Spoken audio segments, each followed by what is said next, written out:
Hello YouTube, I'm the Creative Duelist and I've been making decks creative since 2016.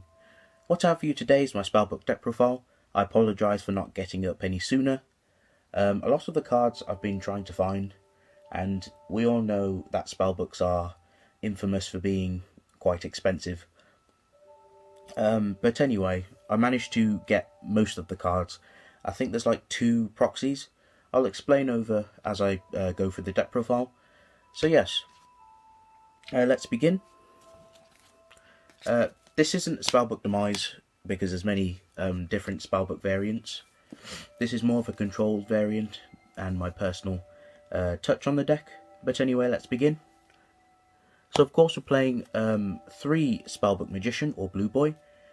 He searches any Spellbook spell card from your deck when he's normal to flip summon, fairly self-explanatory.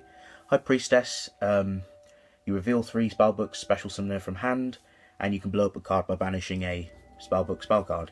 It's really good because it's very easy to summon. I may even bunk it up to 3 because it's just that good. And my personal tech is 1 World of Prophecy. Again, this is down to personal preference. You do not have to play this. This is just my personal build. But yes, World just blows up the field when she's summoned, and you get back your Spellbooks from your grave, and you reveal 4 with different names, and you blow up the field, which is really nice. To help get out Priestess, and World, I'm playing 2 Temperance. Temperance is like a Lone Fire, but you have to activate a Spellbook spell card to use that effect. And 2 Kaiku.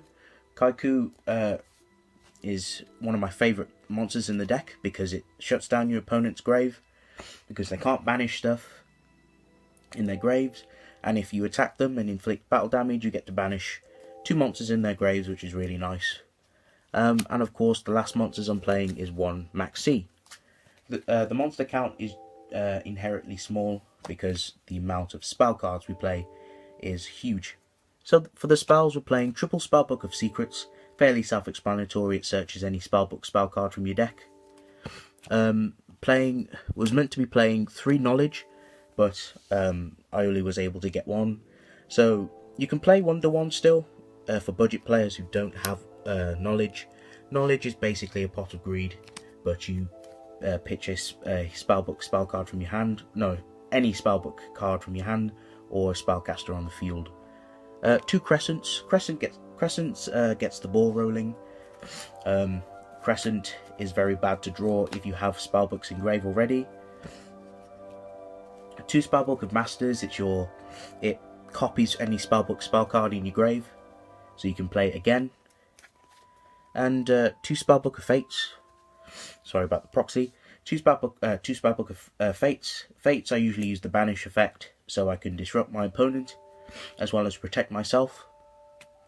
2 the Grand Spellbook Towers. Towers is essentially 2 draws during your standby phase, as long as you have a spellcaster on field or grave, and yeah, and that's about it really. And what's really good is if it dies by card effect, you get to special summon a spellcaster from your deck, depending on how many spellbooks you have in your grave, which is really nice.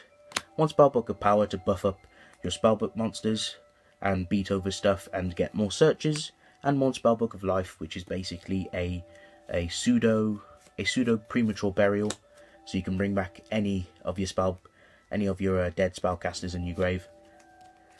1 Wisdom to make them unaffected by spells and traps. It's their own Forbidden Lance, and 1 Eternity. I will bunk this up to 2 because Eternity is very important, because you tend to banish a lot of your spellbooks, so Eternity is very important. For the other spells, I'm playing 2 Pot of Duality. The deck is rather slow, so you want to start seeing into your combo pieces. 2 MSTs. For the one-offs, Terraforming, Secret Village, really good against some decks because you can lock your opponent out from playing spells. Book of Moon for the Blue Boy, Dark Hole, and Soul Charge. Fairly self-explanatory. And also you need to be careful with Crescent as well, because if you activate Crescent, it locks you out of playing any other spells except for spellbooks. So for the traps, 2 Reckless Greed.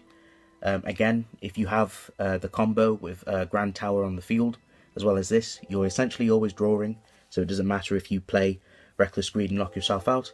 And for the last of the traps, I'm playing 2 Waboku to protect you and your blue boy. So you have a Spellcaster available on the field, so you can activate your Spellbook stuff. Extra deck's mainly for show. You don't really go into extra deck very often.